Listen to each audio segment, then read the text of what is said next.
भक्तों, आप सबको मेरा प्रणाम। वारुधिनी एकादशी। आज मैं आपको अपने भक्तों को वारुधिनी एकादशी के बारे में बताने जा रहा हूँ। उसका महत्व क्या है। तो भक्तों, कृपया करके एकाग्रचित होकर इस व्रत को सुने और पालन करें। इस व्रत को सुनने मात्र से आपके सारे दुख कष्ट का निवारण हो जाएगा। तो भक्तों, आइए वारुधिनी एकादशी का महत्व जानिए। युधिष्ठिर ने पूछा, हे वासुदेव, वैशाख मास के कृष्ण पक्ष में किस नाम की एकादशी होती है? कृपया उसकी महिमा बताइए। तब भगवान श्री कृष्ण बोले, राजन, वैशाख श्री कृष्ण पक्ष की एकादशी वारुधिनी के नाम से प्रसिद्ध है। यह एक लोक और परलोक में भी सौभाग्य प्रदान करने वाली है। वारुधिनी के व्रत से सदा सुख की प्राप्ति और पाप की हानि होती है। वारुधिनी के व्रत से ही मान्यधाता तथा धुंधुमार आदि अन्य अनेक राजा स्वर्गलोक को प्राप्त हुए हैं। जो फल 10,000 वर्षों तक तपस्या करने के बाद मनुष्य को प्राप्त होता है, वही फल इस वारुधिनी एकादशी का व्रत रखने मात्र से प्राप्त हो जाता है। नृपश्रेष्ठ, घोड़े के दान से हाथी का दान श्रेष्ठ है। भूमि दान उससे भी बड़ा है।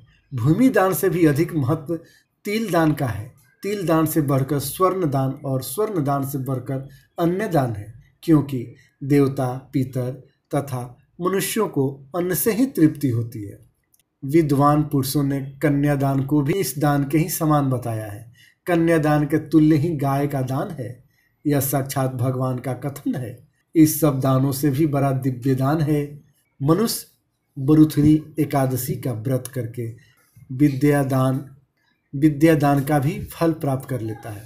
जो लोग पाप से मोहित होकर कन्या के धन से जीविका चलाते हैं, वे पुण्य का क्षय होने पर यात नामक नरक में जाते हैं। अतः सर्वथा प्रयत्न करके कन्या के धन से बचना चाहिए।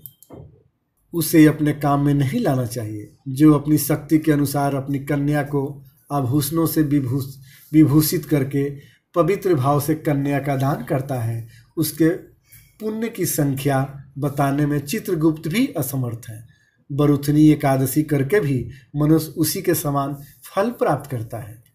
राजन, रात को जागरण करके जो भगवान मधुसूदन का पूजन करते हैं, वे सब पापों से मुक्त हो परम गति को प्राप्त करते हैं।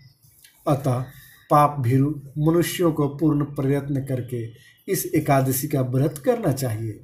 यमराज से डरने वाला मनुष्य अवश्य वारुधिनी एकादशी का व्रत करे।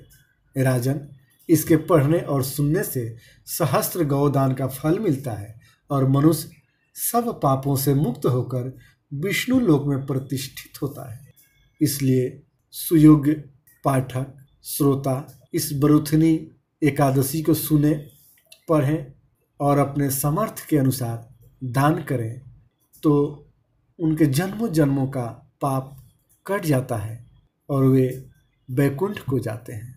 तो एक बार फिर से बोलिए, ओम श्री नारायण, ओम श्री नारायण, ओम श्री नारायण।